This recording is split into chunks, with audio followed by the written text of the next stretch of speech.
Sometimes I'm asked about how to resolve relationship conflict. And I find this amusing, and I'm smiling because this has never been a strong suit for me. As it relates to intimate relationships, I am not famous for my patience and have caused innumerable problems in my relationships as a result of that. And grew up, at least through schooling and coaching, with very little positive reinforcement, a lot of negative reinforcement, which also doesn't help matters. But I have found a few different approaches and frameworks, perhaps tools also, that have helped me greatly, personally, to be a better partner to my girlfriend, for instance, and also tools that help us together as a couple to resolve conflict. It's not about avoiding conflict. I think that there's a certain amount of conflict that can be avoided, but whenever you're spending 24/7 together or in close proximity, you're going to have friction in the system. And that is certainly true with even my closest, maybe especially my closest guy friends.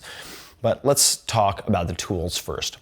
I believe that to minimize conflict or quickly resolve conflict, you need to first become more aware of your internal states and become more aware of the stories that you create in your head, the loops that you play that will inform how you interact with someone else. Because if, for instance, you create a story where you are always the victim and that is your pattern, that will greatly affect how you approach any type of conflict resolution or discussion.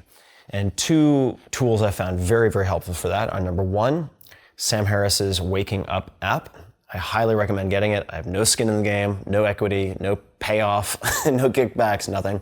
So Sam Harris's Waking Up app, which provides a logical progression of skill development in meditation or really self-awareness.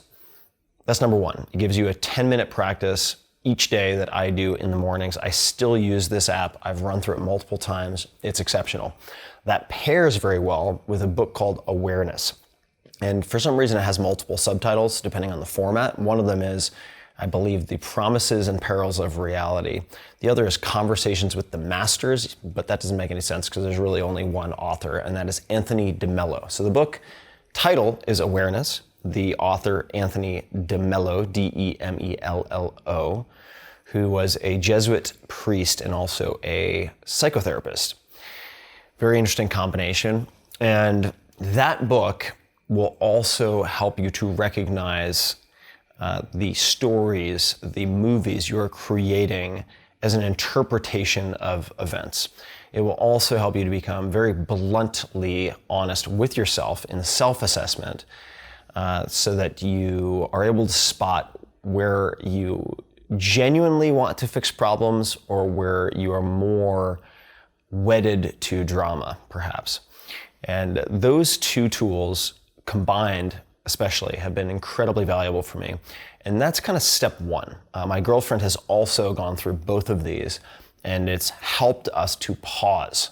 Because between the stimulus and your response, there is a gap, and in that gap is where everything can change.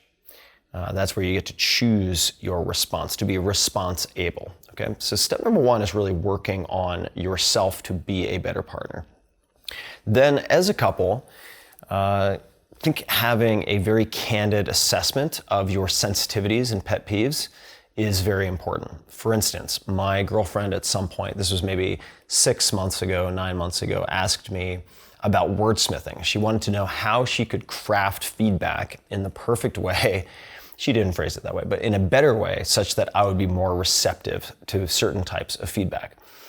And we were doing a quarterly sort of couples work, which I also recommend. So having some type of facilitator, like a therapist, at least once a quarter, to assist with a couples day that we block out. We do this once a quarter. And during one of those sessions, I said, it's not about the content, it's about the timing. And I think this is true for a lot of couples. Rather than having things piecemeal throughout the day, it is helpful for some of us, especially someone like me who is wedded to structure and predictability as much as possible. You might not think that, might not expect that, but it's true. On a daily basis, I thrive with structure.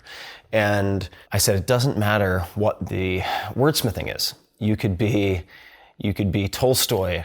You could be Nabokov. It doesn't matter. I need things to be timed in a particular way.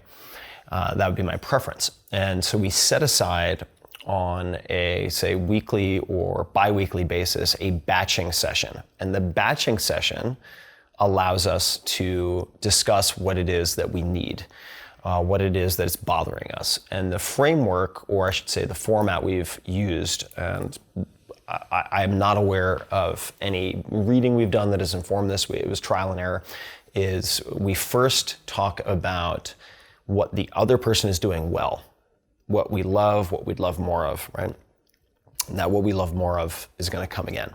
But what the other person, what our partner is doing well.